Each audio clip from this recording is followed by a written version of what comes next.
இன்றைய கடவுளின் வார்த்தை இதோ. ஆண்டவரே என் ஆயர், எனக்கேதும் குறையில்லை. திருப்பாடல்கள் அதிகாரம் 23 இறைவசனம் 1.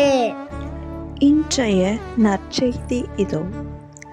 இன்று நீங்கள் எந்த சூழ்நிலையில் இருந்தாலும் ஆண்டவர் உங்களை வழிநடத்தி காப்பாற்றுகிறார். அவர் உங்கள் தேவைகளை அறிந்தவர். எந்த குறையும் இல்லாமல் உங்களை ஆசீர்வதிப்பார். நீங்கள் ஆண்டவரை நம்பி நடந்தால் ஒவ்வொரு நாளும் அவர் கிருபை உங்களை சூழ்ந்திருக்கும். ஜெபம். ஆண்டவரே, நீரே என் மேய்ப்பர்.